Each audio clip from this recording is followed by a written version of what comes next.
ಕರ್ಪೂರ ಇಲ್ಲದೆ ಯಾವ ಪೂಜೆನೂ ಕೂಡ ನೀವು ಮಾಡೋಕ್ಕೆ ಸಾಧ್ಯನೇ ಇಲ್ಲ.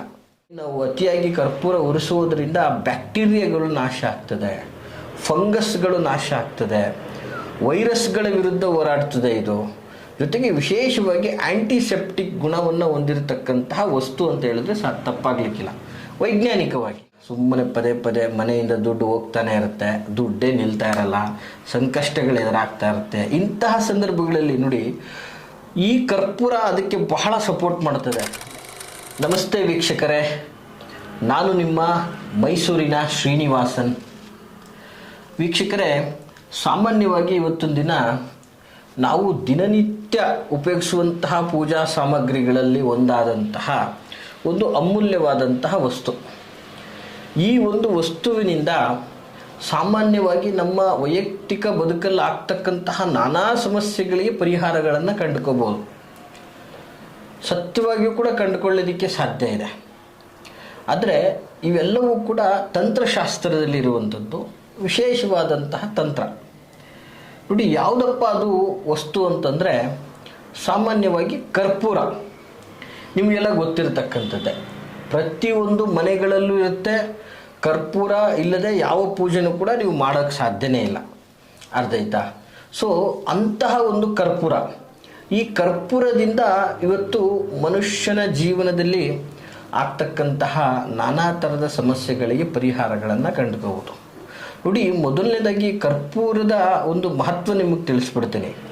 ನೋಡಿ, ಕರ್ಪೂರ ಫಸ್ಟ್ ಆಫ್ ಆಲ್ ಇದು ಒಂದು ಆ್ಯಂಟಿಸೆಪ್ಟಿಕ್, ಅಂದರೆ ತುಂಬ ಅದ್ಭುತವಾದಂತಹ ಆಯುರ್ವೇದದ ವಸ್ತು ಅಂತ ಹೇಳಿದ್ರು ಕೂಡ ತಪ್ಪಾಗಲಿಕ್ಕಿಲ್ಲ. ವೈಜ್ಞಾನಿಕವಾಗಿ ಕರ್ಪೂರದಿಂದ ನಾವು ಅತಿಯಾಗಿ ಕರ್ಪೂರ ಉರಿಸುವುದರಿಂದ ಬ್ಯಾಕ್ಟೀರಿಯಾಗಳು ನಾಶ ಆಗ್ತದೆ, ಫಂಗಸ್ಗಳು ನಾಶ ಆಗ್ತದೆ, ವೈರಸ್ಗಳ ವಿರುದ್ಧ ಹೋರಾಡ್ತದೆ ಇದು. ಜೊತೆಗೆ ವಿಶೇಷವಾಗಿ ಆ್ಯಂಟಿಸೆಪ್ಟಿಕ್ ಗುಣವನ್ನು ಹೊಂದಿರತಕ್ಕಂತಹ ವಸ್ತು ಅಂತ ಹೇಳಿದ್ರೆ ತಪ್ಪಾಗಲಿಕ್ಕಿಲ್ಲ ವೈಜ್ಞಾನಿಕವಾಗಿ. ಆಯಿತಾ? ಸೊ ಇಂತಹ ಒಂದು ವಸ್ತು ನೋಡಿ, ಶಾಸ್ತ್ರೋಕ್ತವಾಗಿ ಶಾಸ್ತ್ರದ ತಂತ್ರದ ಪ್ರಕಾರ ಯಾವೆಲ್ಲ ರೀತಿಯಲ್ಲಿ ಕಾರ್ಯವನ್ನು ಮಾಡ್ತದೆ ಅಂತಂದರೆ, ಈ ಒಂದು ಕರ್ಪೂರವನ್ನು ನೀವು ಪ್ರತಿದಿನ ರಾತ್ರಿ ನಿಮ್ಮ ಮನೆಯಲ್ಲಿ ಹಚ್ಚುವುದರಿಂದ ಸೊ ನಿಮ್ಮ ಮನೆಯಲ್ಲಿರ್ತಕ್ಕಂತಹ ನಕಾರಾತ್ಮಕ ಶಕ್ತಿಗಳು ದೂರ ಆಗ್ತದೆ. ನೋಡಿ, ಎಷ್ಟು ಸುಲಭವಾದಂತಹ ತಂತ್ರ ಅಲ್ವಾ? ಈ ನಕಾರಾತ್ಮಕ ಶಕ್ತಿಗಳನ್ನು ದೂರ ಮಾಡಲಿಕ್ಕೋಸ್ಕರ ಏನೇನೋ ಮಾಡ್ತೀರಾ. ಜಸ್ಟ್ ಪ್ರತಿ ರಾತ್ರಿ 1 ಅಥವಾ 2, 1, 3 ಕರ್ಪೂರವನ್ನು ನೀವು ಹಚ್ಚೋದ್ರಿಂದ ನಕಾರಾತ್ಮಕ ಶಕ್ತಿಗಳೆಲ್ಲ ದೂರ ಆಗ್ತದೆ. ಜೊತೆಗೆ ವಿಶೇಷವಾಗಿ ಈ ಆರ್ಥಿಕ ಸಂಕಷ್ಟದಲ್ಲಿ ಸಿಲುಕ್ತಾ ಇರ್ತೀರ, ಸುಮ್ಮನೆ ಪದೇ ಪದೇ ಮನೆಯಿಂದ ದುಡ್ಡು ಹೋಗ್ತಾನೆ ಇರುತ್ತೆ, ದುಡ್ಡೇ ನಿಲ್ತಾ ಇರಲ್ಲ, ಸಂಕಷ್ಟಗಳು ಎದುರಾಗ್ತಾ ಇರುತ್ತೆ. ಇಂತಹ ಸಂದರ್ಭಗಳಲ್ಲಿ ನೋಡಿ, ಈ ಕರ್ಪೂರ ಅದಕ್ಕೆ ಬಹಳ ಸಪೋರ್ಟ್ ಮಾಡ್ತದೆ. ಯಾವ ರೀತಿ? ಶುಕ್ರವಾರ ಕರ್ಪೂರ ಜೊತೆಗೆ 2 ಲವಂಗ, ಇದೆರಡನ್ನ ಮಿಕ್ಸ್ ಮಾಡಿ ಸುಟ್ಟಾಕೋದ್ರಿಂದ ನಿಮಗೆ ಲಕ್ಷ್ಮಿಯ ಅನುಗ್ರಹ, ಲಕ್ಷ್ಮಿಯ ಕಟಾಕ್ಷ ಆಗ್ತದೆ. ನೋಡಿ, ಎಷ್ಟು ಅದ್ಭುತವಾದಂಥ ವಿಚಾರ. ನೀವು ತಿಳ್ಕೊಳ್ಳೋಕೆ ಸಾಧ್ಯನಾ ಇದನ್ನೆಲ್ಲ ವೀಕ್ಷಕರೇ? ಒಂದು ಕರ್ಪೂರ ಮತ್ತು 2 ಲವಂಗ ಸುಟ್ಟಾಕಿದ್ರೆ ಮನೆಯಲ್ಲಿ, ಅದು ಶುಕ್ರವಾರದ ದಿನ ಲಕ್ಷ್ಮಿ ಕಟಾಕ್ಷ ಆಗ್ತದೆ. ನೀವು ಬೇಕಾದ್ರೆ ಅಬ್ಸರ್ವ್ ಮಾಡ್ಬೋದು, ಈ ಮಾರ್ವಾಡಿಗಳಾಗಿರ್ಬೋದು ಅಥವಾ ಈ ಮಾರ್ಕೆಟು, ಸಂತೆ, ವಿಚಾರ ವ್ಯವಸ್ಥೆಗಳಲ್ಲಿ ಸಂಧ್ಯಾ ಕಾಲದಲ್ಲಿ ಅವ್ರ ಅಂಗಡಿ ಮುಂದೆ ಇದನ್ನೆಲ್ಲ ಮಾಡ್ತಾ ಇರ್ತಾರೆ ಅವರು. ಯಾಕಂದರೆ ಲಕ್ಷ್ಮಿ ಕಟಾಕ್ಷ ಆಗಲಿ ಅಂತ. ಇದನ್ನೆಲ್ಲ ನಾವು ಅಳವಡಿಸ್ಕೋಬೇಕು. ಇವತ್ತು ನಾವು ಸುತ್ತಮುತ್ತಲಿನ ನೋಡೋದು ಒಂದು ಒಂದೇ ಅಲ್ಲ, ಕೇಳೋದು ಒಂದೇ ಅಲ್ಲ, ಅದನ್ನು ಅಳವಡಿಸ್ಕೊಂಡಾಗ್ಲೇ ಅದರ ಫಲನ ನಾವು ನೋಡೋಕೆ ಸಾಧ್ಯ ಆಗ್ತದೆ ವೀಕ್ಷಕರೇ. ಆಮೇಲೆ ಎರಡನೇದಾಗಿ, ಈ ಕರ್ಪೂರದ ವಿಶೇಷವಾದಂತಹ ಮಹತ್ವ ಏನಪ್ಪ ಅಂತಂದರೆ, ಸ್ನಾನದ ನೀರಿಗೆ ಕರ್ಪೂರ ಸೇರಿಸಿದರೆ ನಿಜವಾಗ್ಲೂ ಹೇಳ್ಬೇಕಾದ್ರೆ ಅದೃಷ್ಟನೇ ಬದಲಾವಣೆ ಆಗ್ತದೆ ಅಂತ. ಆಯಿತಾ? ತುಂಬ ಒಳ್ಳೆ ಅದೃಷ್ಟ ಕ್ರಿಯೇಟ್ ಆಗ್ತದೆ. ಅಂದರೆ ನಿಮ್ಮನ್ನು ನೋಡುವಂತಹ ಜನಗಳ ಒಂದು ವ್ಯವಸ್ಥೆ ಬದಲಾವಣೆ ಆಗ್ಬೋದು, ನಿಮ್ಮ ಮಾತು ನಡಿಬೋದು, ಈ ಥರ ಯಾವುದಾದ್ರೂ ಒಂದು ರೀತಿಯಲ್ಲಿ ನಿಮಗೆ ಅದೃಷ್ಟ ಕುಲಾಯಿಸ್ಬೋದು. ಅಥವಾ ಯಾವುದೋ ಒಂದು ಕಾರ್ಯಕ್ಕೆ ಹೋಗ್ತಾ ಇದ್ದೀರಾ, ಸೊ ಕರ್ಪೂರವನ್ನು ನೀಟಾಗಿ ಹಾಕ್ಬಿಟ್ಟು ಸ್ನಾನ ಮಾಡ್ಕೊಂಡು ಹೋಗೋದ್ರಿಂದ ಸೊ ಆ ಒಂದು ಕಾರ್ಯ ಸಕ್ಸಸ್ ಆಗ್ಬೋದು, ಈ ರೀತಿಯಾದಂಥದ್ದು. ಆಮೇಲೆ ಈಗ ನೋಡಿ, ಕೆಲವೊಂದು ಕಡೆ ಏನಾಗ್ಬಿಟ್ಟಿದೆ, ಈ ಮನಿ ಪ್ಲ್ಯಾಂಟ್ ಎಲ್ಲ ಟೇಬಲ್ಗಳ ಮೇಲೆ ಮನೆಯಲ್ಲಿ ಇಂಥ ಕಡೆ ಎಲ್ಲ ಮನಿ ಪ್ಲ್ಯಾಂಟ್ಗಳನ್ನು ಇಟ್ಟಿರ್ತಾರೆ. ಸೊ ಏನು ಅದ್ರ ಉದ್ದೇಶ? ನಮಗೂ ದುಡ್ಡು ಬರುತ್ತೆ, ದುಡ್ಡು ಕಾಸು, ಒಂದು ವಾಸ್ತು, ಇನ್ನೊಂದು ಮತ್ತೊಂದು ಮಗದೊಂದು, ಈ ಥರ ಆಲೋಚನೆಗಳು.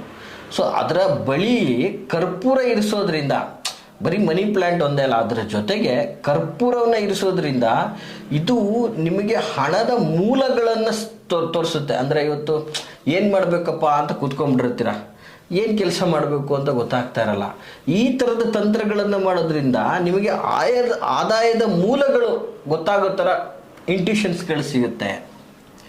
ಎಷ್ಟು ಅದ್ಭುತವಾಗಿದೆ ಅಲ್ವಾ. ಜೊತೆಗೆ ಕರ್ಪೂರವನ್ನು ಸುಟ್ಟು ಓಂ ಶ್ರೀ ಮಹಾಲಕ್ಷ್ಮೀ ನಮಃ ಅನ್ನುವಂತಹ ಮಂತ್ರವನ್ನು ಪಠಿಸಿದರೆ, ಈಗ ಮನೆಯಲ್ಲಿ ಗೃಹಿಣಿಯರು ಸುಮ್ಮನೆ ಕುಂತಿರ್ತಾರೆ, ಸೊ ಬೇರೆ ಏನೇನೋ ಕಾರ್ಯಗಳಿದ್ದು ಫ್ರೀ ಇದ್ದಂತಹ ಸಂದರ್ಭದಲ್ಲಿ ಕರ್ಪೂರಗಳನ್ನು ಸುಟ್ಬಿಟ್ಟು ಓಂ ಶ್ರೀ ಮಹಾಲಕ್ಷ್ಮೀ ನಮಃ ಅನ್ನುವಂತಹ ಮಂತ್ರವನ್ನು ಅವರ ಶಕ್ತಿ ಅನುಸಾರ ಪಠನೆ ಮಾಡ್ತಾ ಇದ್ದರೆ ಅವರಿಗೆ ಸಂಪತ್ತಿನ ಹಾದಿ ತೆರೆಯುತ್ತೆ. ಜೊತೆಗೆ ಸಂಪತ್ತು ಅಧಿಕ ಆಗ್ತದೆ, ಇರ್ತಕ್ಕಂಥದ್ದು ಅಧಿಕ ಆಗ್ತಕ್ಕಂತಹ ಒಂದು ವ್ಯವಸ್ಥೆ ಆಗ್ತದೆ. ನೋಡಿ, ಇಷ್ಟೆಲ್ಲ ಕರ್ಪೂರದಿಂದ ಎಷ್ಟು ಬದಲಾವಣೆಗಳಿದೆ, ಎಷ್ಟೆಲ್ಲ ಲಾಭ ಇದೆ ಅಂತಕ್ಕಂಥದ್ದು.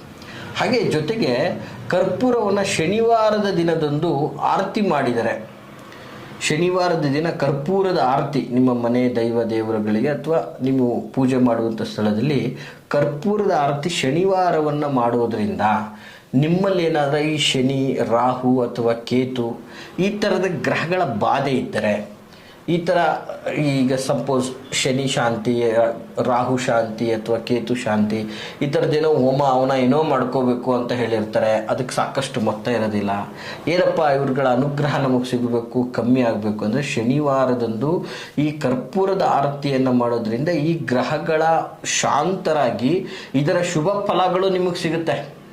ನೋಡಿ, ಎಷ್ಟು ಅದ್ಭುತವಾದಂತಹ ಕಾರ್ಯ ಇದು. ಜೊತೆಗೆ ಈ ಕರ್ಪೂರ ಈ ಒಂದು ವಿಧಾನಗಳಲ್ಲಿ ನೀವು ಮಾಡೋದ್ರಿಂದ ನಿಮಗೆ ಆರ್ಥಿಕವಾದಂತಹ ಲಾಭ, ಮನೆಯಲ್ಲಿ ಒಂದು ಒಳ್ಳೆ ಶಾಂತಿ, ಒಂದು ಪಾಸಿಟಿವ್ ಎನರ್ಜಿ, ಇಷ್ಟೆಲ್ಲ ಬರೀ ಇದೊಂದು ಪದಾರ್ಥದಿಂದ ಆಗುತ್ತೆ ಅಂದರೆ ಇನ್ನು ಬೇರೆ ಬೇರೆ ಇಂಗ್ರೀಡಿಯೆಂಟ್ಗಳಿಂದ ಏನೇನೆಲ್ಲ ಮಾಡ್ಬೋದು. ಎಂಥ ಅದ್ಭುತವಾದಂಥ ವಿಚಾರ ಅಲ್ವಾ ವೀಕ್ಷಕರೇ.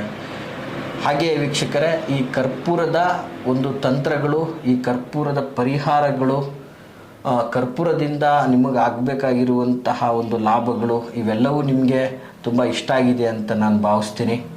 ಸೊ ಈ ವಿಡಿಯೋ ಇಷ್ಟವಾಗಿದ್ದರೆ ಲೈಕ್ ಮಾಡಿ, ಜೊತೆಗೆ ನಿಮ್ಮ ಎಲ್ಲ ಸ್ನೇಹಿತರುಗಳಿಗೂ ಕೂಡ ಈ ವಿಡಿಯೋನ ಶೇರ್ ಮಾಡಿ. ಹಾಗೆ ನೀವು ನಮ್ಮೊಟ್ಟಿಗೆ ಮುಕ್ತವಾಗಿ ಮಾತಾಡಬೇಕಂದ್ರೆ ವಿಡಿಯೋದಲ್ಲಿ ಕಾಣ್ತಾ ಇರುವಂತಹ ಸಂಖ್ಯೆಗೆ ನೇರವಾಗಿ ಕರೆ ಮಾಡಿ ಅಂತ ಹೇಳ್ತಾ, ನಾವಿರುವಂತಹ ವಿಳಾಸ ಮೈಸೂರು ವಿಜಯನಗರ 2ನೇ ಹಂತ KD ಸರ್ಕಲಲ್ಲಿ ನಾವಿರುವಂಥದ್ದು. ಸೊ ನಮ್ಮನ್ನು ನೇರವಾಗಿ ಭೇಟಿ ಆಗಬೇಕಂದ್ರೆ ಮುಂಚಿತವಾಗಿ ಕರೆ ಮಾಡಿ ನಿಮ್ಮ ಸಮಯವನ್ನು ಖಚಿತಪಡಿಸ್ಕೊಂಡು ಬನ್ನಿ ಅಂತ ಹೇಳ್ತಾ, ಎಲ್ರಿಗೂ ಶುಭವಾಗಲಿ. ನಮಸ್ಕಾರ.